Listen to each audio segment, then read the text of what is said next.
Hello and welcome back to Own Guard Solutions. Today I want to talk to you about red dots on your pistols.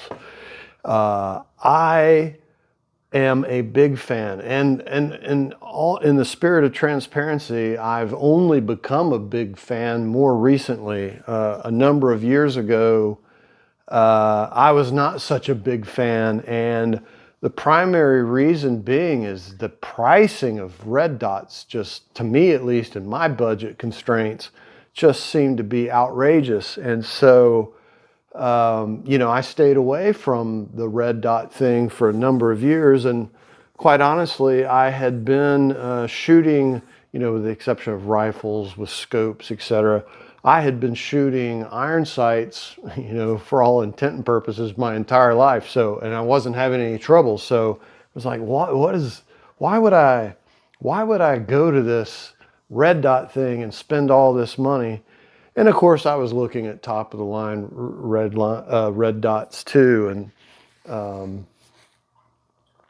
so that didn't help any, but I was like, the pricing's not right and I'm not having any problems. But now fast forward up until more recently, I'd say within even the last 18 months, I've become a really big fan of red dots on my pistols, specifically for my pistols that I carry concealed for defensive purposes. A really big fan, and we'll talk through why that is, and specifically for me, why I've become such a fan of the red dot. And we'll talk about some drawbacks to them too. Just going to be try to be as fair and impartial about it as possible. So without further ado, we'll get started. I will start this out by saying that we have no affiliation with the red dots that we'll be talking about, or the red dot that we'll be talking about today, because that's a point I want to make as well. No affiliation. We have received and will probably not receive any payment for this. And so with that, I will get started in that. Specifically, I personally have chosen the Holosun HE508T in green, and we can talk some more about that. But the 508T is just, or HE508T to be more precise, I have found to be a fantastic red dot for my pistols, especially given the price point. I think consistently right now, unless something's happening for Black Friday this year, right now this is around the $400 mark. So still not the cheapest of cheap red dots, but I try to avoid cheap because cheap doesn't always get us much in some cases, aside from being cheap. So about $3.99, I think, plus shipping and or tax, whatever it comes decorated with. But this is just a fantastic red dot. And we did a video recently where I mounted one of these to a Smith & Wesson M&P M 2.0 10 millimeter. So if you haven't seen that, if you want to see this installed and how easy they are, generally speaking, to install, recommend that video. But with that being said, we'll get started. So before I show you anything, and this is one of my primary carries, is a H&K VP9. I just want to make sure it's clear. The magazine's already been removed. I'm just going to rack it a few times, open it up, look down in there, and make sure it's clear. I can confirm this firearm is indeed clear. I have a couple of goodies on this weapon. I just love this OD green frame, but I have the Holosun 508 HE508T mounted up top here in green. And you'll also notice I have a Streamlight. Hopefully you can see it. If not, I'll tell you. It's Streamlight TLR 7A. Any weapon that any pistol that I have a light on, it's the TLR 7A. I love it. I'd say the biggest drawback of that, not to go too far down the light rabbit hole, but because the flashlight, the light is flush with the end of the weapon, it will have a tendency to get covered with gunpowder smoke, and so you'll want to wipe that off. But otherwise, we're here to talk about this red dot and why I like red dots now that I've become a fan of them. The biggest reason for me, and these are in no particular order, but the biggest reason why among the top reasons why I have become such a big fan is my accuracy has gone through the roof, and we'll talk more about that here in a minute. But the other big reason that I've noticed specifically for myself is as you get older, you may or may not notice that your vision may decrease, may decline. You might start having issues with your vision. And therefore, your ability to front sight focus with iron sights and stay, picture alignment, sight picture sight alignment might become more of a challenge for you in time. I'm not saying everyone's going to suffer from that, but if you didn't notice, I suffer from a little bit of vision impairment in time, and that's okay. It's all part of the due process that many of us go through. And the red dot has just made all the difference in the world for me shooting, because I can actually see to shoot again thanks to the red dot. So just can't say enough good things about that. So for me, I jokingly said in the video where I mounted an HE508T to that Smith & Wesson 10mm, I jokingly said one of the reasons why I like this particular red dot is because it had a green dot. And I said that jokingly, but in all seriousness, green is my favorite color, just to divulge a little personal information there. But that's not the primary reason why I chose green. I chose green because it's been said that green is easy to see. I mentioned this in that video, but just to reiterate, red, which most red dots are, hence red dot, red is a color at the end of the color spectrum that we can see, which can be more strenuous for us to look at. And green is more in the middle of the color spectrum, which makes it easier for us to see.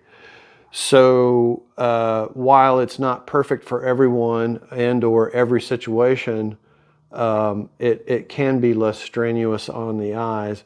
It also has great contrast ironically, against green backdrops like trees and leaves and things like that. But I find it very easy to focus on.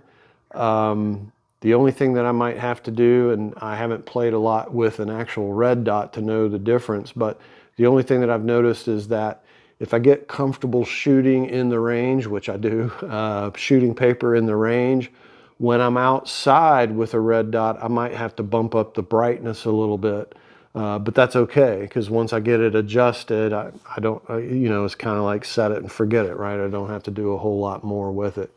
So why, aside from my personal experiences with it, why red dot? Well, I've mentioned two. One is accuracy, and the other one is it helps me be able to sight on a target and shoot accurately again. But in general, red dots are or can help you be more accurate with your firearm. It is said that in the competitive shooting world, red dots have been used for that reason since the 80s. So if the folks that are shooting competition, which is higher speed, where shots count more critically, if they're using them, something must be right? So it's not new news from that perspective.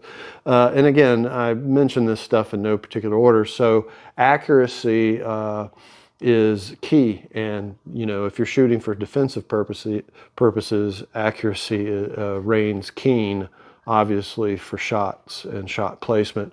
I know for me personally, I can say that not only are my initial shots as accurate or more accurate than they ever have been, or as accurate as they ever have been for me, subsequent follow-up shots, it's actually faster to reacquire the target with the red dot.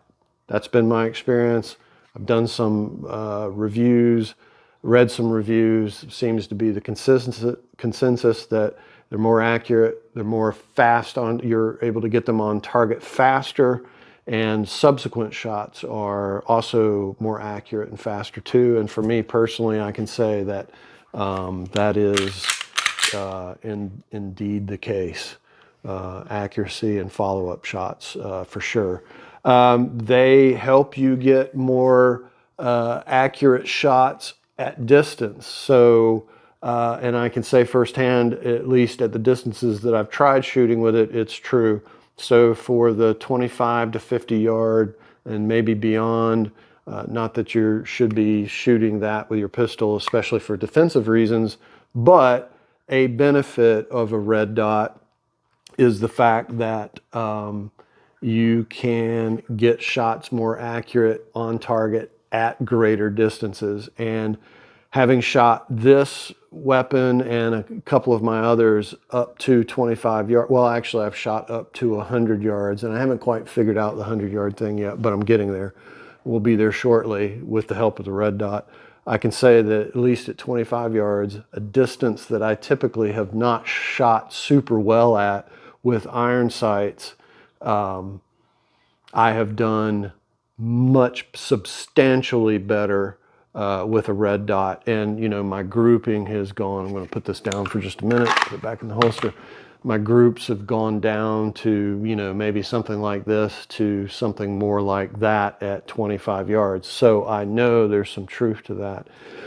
One of the biggest benefits of red dots, I think across the board, is that unlike iron sights, where we are supposed to be front sight focused, and in order to shoot well with iron sights on a pistol, we should be front sight focused.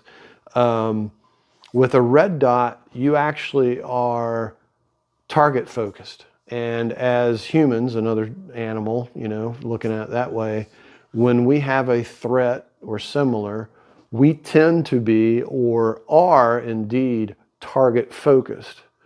So that kind of the red dot allows us to kind of set up more naturally to a threat, especially again, we're talking defensive situations. And all I'm having to do is worry about be focused on placing that red dot, that dot of light in the screen on the target and remaining target focused. And in fact, you need to be target focused to shoot a red dot well, to shoot a red dot accurately.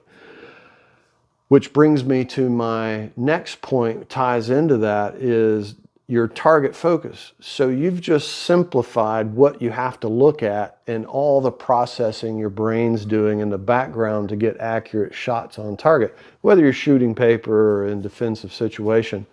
And what I mean by that, it's much simpler with a red dot to get target acquisition and to get accurate shots than it is with iron sights, because while iron sights were supposed to be front sight focused, we're really working between multiple things simultaneously when we're trying to shoot with iron sights. We need to know where our target is and all the things around our target, right? That's a safety rule for guns. We need to be aware of our target, what's beside it, what's beyond it, what's in front of it.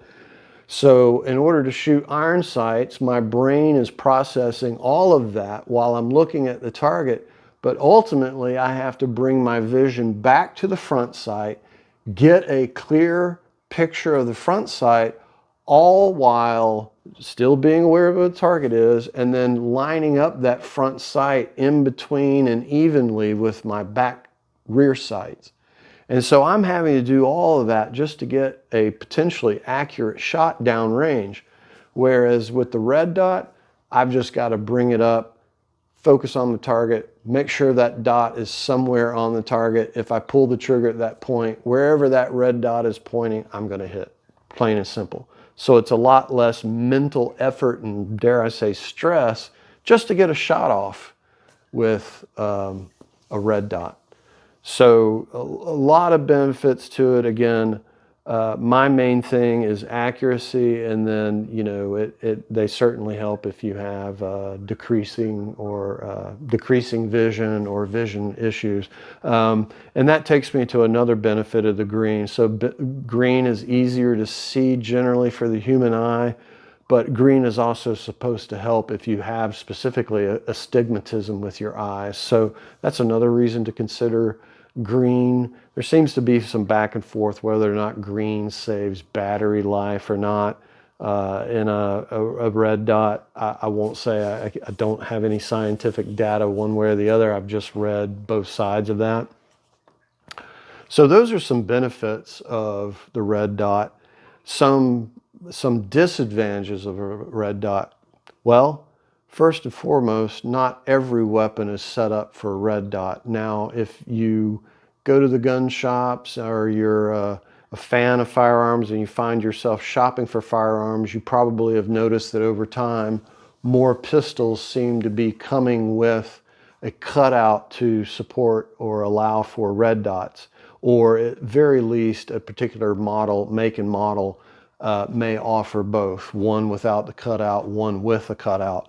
But not all firearms have that cutout. So what does that mean? Well, that means if you want to place a red dot on a particular firearm that doesn't support a red dot, meaning it doesn't have a cutout in the back of its slide to mount a red dot to, you got to find a custom gunsmith, armorer that you trust that will cut that slide to allow you to put a red dot on there.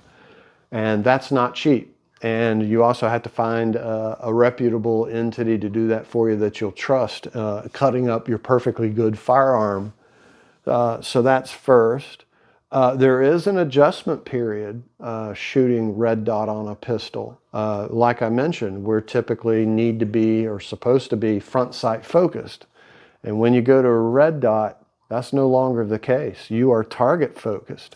And the other challenge of that too is if you have more than one firearm maybe that you have a red dot on, and you like to shoot other firearms that you have that maybe do not have a firearm, you've got to go back and forth. And that brings me to another point that I'll interject here. Not to talk about this red dot too much, because again, you're going to choose the one that you like and works best for you.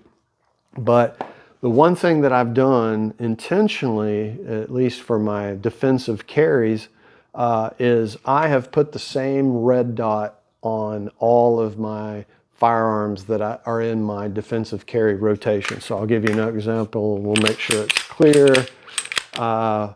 Looking down in there, okay, we're good. This is my CZ P10S.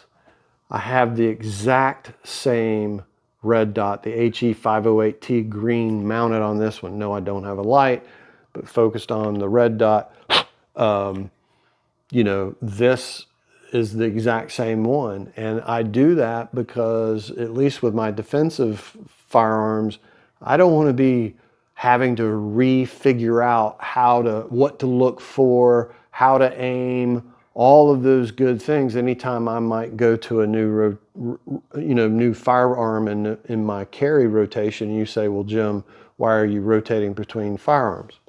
I got a few that I like to carry and that I'm good at shooting. So I like to change it up, and not to go too far down the rabbit hole, but in this case, it's a micro compact, certainly a subcompact.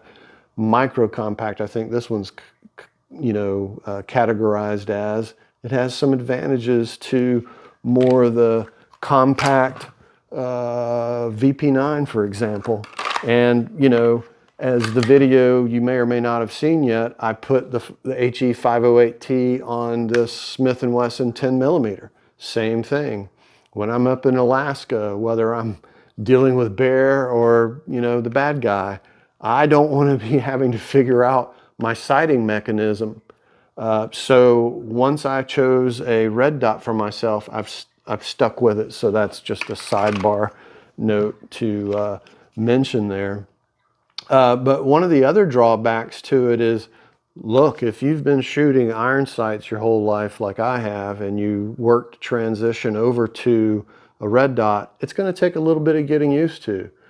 going from being front sight focused to target focused is, you wouldn't think it'd be a big deal, but it can be a little challenging. And not just challenging going to a red dot, but again, if you like shooting those other firearms that are still iron sights only, going back and forth, you've got to keep in mind that you're going back from being target focused to front sight focused.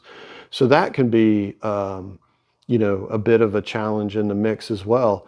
I think it's a minor one, but something to consider, and an additional cost, in fact, is that when you order a holster, especially custom holsters, you'll need to specify whether or not your weapon has a red dot on it or not. And generally speaking, if it does, those holsters manufacturers are going to charge you a little bit more because it's extra effort for them, because they're cranking out for the masses to keep production up and costs down. When you throw a red dot their way, they're going to say, okay, that's going to be another $5, maybe $10 to cut that part of the holster out that we normally wouldn't be doing for you. So that can be it. And then, if you're carrying micros or super subcompacts like a Ruger LCP, for example, or I think, what is it, an LCP 9S Pro, like I have. Some firearms are just simply going to be too narrow. Their slides are going to be too narrow. They're going to be too small. So even if you could find somebody to cut it, there's probably not going to be a lot of red dots available that are capable of fitting on a slide so small. So red dots certainly have their limitations. If you do have a astigmatism, an actual red dot may not work so well for you, so you may want to or need to go for a green, and it's likely that not all red dot manufacturers make a green option. So those are just some things to consider. Again, it's a transition period thing. It's a practice like anything else. You've got to shoot it and get used to it. It's a vision thing. There's a whole lot of aspects involved. And then, like I said, it's an availability and a potential increased cost issue too. But with all of that being said, we hope you enjoyed what you've seen here. We hope that you find this useful, kind of a high level overview of helping you decide whether or not you want to make the transition, the switch to red dot. I will also say too that if you are considering moving to a red dot, and maybe you don't have a firearm that accommodates a red dot right now, be cognizant of that and think about maybe first start out with the same make and model that you have that maybe has a cutout for a red dot, because what I want you to try to avoid is making the switch to a red dot while also changing your firearms. If you've got a firearm that you're super comfortable with, and or if you're carrying for defensive purposes and you're considering a red dot, try to find the same weapon that accommodates a red dot versus having to choose a totally new weapon, a new platform that you're not familiar with at all, because then you're going to be dealing with and battling both moving to the red dot and changing the platform and learning that at the same time, which may not set you up so much as success as if let's just change to a red dot if we can. So with that, we hope you found this helpful. If you have, be sure and like us below. Please subscribe to our channel and share us with your friends. We would greatly appreciate it. And thanks so much for watching us again this time, and we'll see you soon.